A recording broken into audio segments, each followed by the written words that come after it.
မကြခင်မင်္ဂလာဆောင်တော့မှာကြောင့်မေပကြီးရဲ့လက်ကင်ပန်းစီနဲ့ဂုံပြုခံလိုက်ရဝိရမုံနိုင်ပရိသတ်တွေအားလုံးပဲမင်္ဂလာပါရှင်မင်းသမီးလေးဝိရမုံနိုင်ကိုတော့အားလုံးသိကြမယ်လို့ထင်ပါတယ်တရုတ်ဆောင်လည်းပြီးပြင်းသလိုအခုနောက်ပိုင်းမှာလည်းသူမရဲ့ကူထားတဲ့ဇလံတွေကမပြတ်ထွက်လာတာကြောင့်ပရိသတ်တွေသတိထားမိသလိုအားပေးခြင်းခံရသူတယောက်ဖြစ်ပါတယ်တဝဲသူတယောက်ဖြစ်ပြီးတခါတလေမှလည်းတဝဲစကားလေးတွေပြောထားတဲ့ဗီဒီယိုလေးတွေကိုတင်ပေးလေးရှိရကြောင်းသူမရဲ့ချစ်စရာစကားပြောတွေကြောင့်လည်းပရိသတ်တွေအချစ်ပိုရတာဖြစ်ပါတယ်ဝိရမုံနိုင်ဟာဆိုရင်တော့တကယ့်ကိုမှချစ်စရာကောင်းတဲ့မင်းသမီးတစ်လက်ဖြစ်သလိုသူမဟာလည်းအမှုပညာအလုပ်တွေလှုပ်လာတာဆယ်စုနှစ်နဲ့စုစာလောက်ကြော်နေပြီပဲဖြစ်ပါတယ်ဝိရမုံနိုင်ဟာအရင်ကမော်ဒယ်တယောက်ဖြစ်ပြီးအခုနောက်ပိုင်းမှာတော့မင်းသမီးတစ်လက်အဖြစ်နဲ့ရပ်တည်နေရဖြစ်ပါတယ်သူမဟာဆိုရင်တော့တဝဲသူတယောက်ဖြစ်ပေမဲ့လည်းစကားပြောပြပြင်းပြီးမြန်မာစကားကိုလည်းပြပြတတပြောနိုင်တာဖြစ်ပါတယ်တဝဲပြန်ရောက်ရင်တော့တဝဲစကားပြန်ပြောတာကလည်းသူမရဲ့ချစ်စရာအမှုကျင့်လေးတစ်ခုဖြစ်ပါတယ်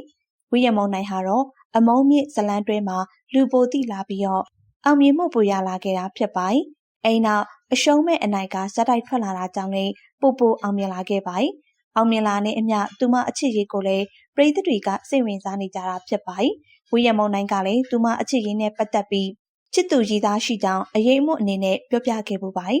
အားလုံးကလည်းသူမချစ်သူကဘသူလဲဆိုပြီးတော့သိကျင်နေကြပါတယ်တချို့တွေကလည်းသူမချစ်သူကိုတီးပြီးကြားလောက်ပြီလို့ထင်ပါတယ်ဝိရမုံနိုင်ကတော့တခါတလေကြာရင်လေသူမချစ်သူနဲ့ပတ်သက်တာကိုမတိမသားလေးသူမရဲ့လူမှုကွန်ရက်စာမျက်နှာထက်မှချပြတတ်ပါတယ်အခုလည်းမကြခင်မှာမင်္ဂလာဆောင်တော့မယ်ဆိုပြီးသတင်းတွေထွက်နေရဖြစ်ပါတယ်သူမချစ်သူကတော့သူမတို့ရဲ့အမှုပညာနယ်ပယ်တွေကဖြစ်သူ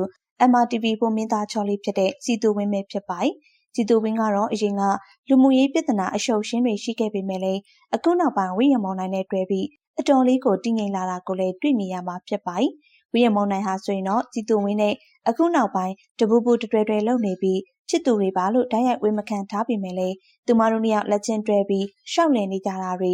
ဒိတ်နေကြတာတွေကိုတော့တချို့ပရိသတ်တွေကလည်းမြင်တွေ့နေကြရတာဖြစ်ပါတယ်သူမတို့ကလည်းမကြခင်မှာမင်္ဂလာဆောင်ကြတော့မယ့်အကြောင်းကိုလည်းရင်းနှီးသူတွေကဆိုကြပါတယ်ဒါကြောင့်လည်းမကြသေးခင်ရက်ပိုင်းကမှမင်္ဂလာဆောင်ခဲ့တဲ့မိပကြီးဟာဝိရမုံနိုင်နဲ့စီတူဝင်းကိုသူတို့သမီးအရန်နေနဲ့လှုပ်ခိုင်းခဲ့တာဖြစ်ပါတယ်မိပကြီးဟာလည်းမင်္ဂလာပွဲကိုလည်းခန္ဓာကြီးကျယ်စွာနဲ့ဆောင်ခဲ့တယ်ဆိုတာပရိသတ်တွေလည်းသိကြမယ်လို့ထင်ပါတယ်မိပကြီးရဲ့မင်္ဂလာပွဲမှာဆိုရင်လည်းသူတို့သမီးအရန်တွေများစွာပါဝင်ခဲ့တာဖြစ်ပါတယ်အဲ့ဒီထဲမှာပဲမိပကြီးဟာပန်းကြီးကိုမပစ်ဘဲနဲ့ဝိရမုံနိုင်ကိုပဲတိုက်ရိုက်ပေးခဲ့တာဖြစ်ပါတယ်ဒါဟာလည်းဝိရမုံနိုင်ကမကြခင်မှာမင်္ဂလာဆောင်တော့မှာကြောင့်လက်ကင်ပန်းစီကိုဂုံပြူတဲ့အနေနဲ့ပေးတယ်ဆိုပြီးလည်းပြောနေကြပါတယ်ဝိရမုံနိုင်နဲ့စီတူဝင်းတို့ကလည်းချစ်သူတွေဖြစ်နေရနှစ်အတော်လေးကြာနေပြီဆိုပြီးတော့ပြောဆိုနေကြတာတွေရှိပြီးသူတို့နှစ်ယောက်ကလည်းတကယ်ပဲမင်္ဂလာဆောင်ကြတော့မလားဆိုတာကတော့တကယ်ကိုမှစိတ်ဝင်စားပွဲပဲဖြစ်ပါတယ်သူတို့သမီးလက်ကင်ပန်းစီကိုရရင်မကြခင်မင်္ဂလာဆောင်ရမယ်ဆိုတဲ့အတိုင်းပဲမင်းသမီးလေးဝိရမုံနိုင်ကတော့မကြခင်မှာမင်္ဂလာဆောင်ဖို့တည်ချနေပြီပဲဖြစ်ပါတယ်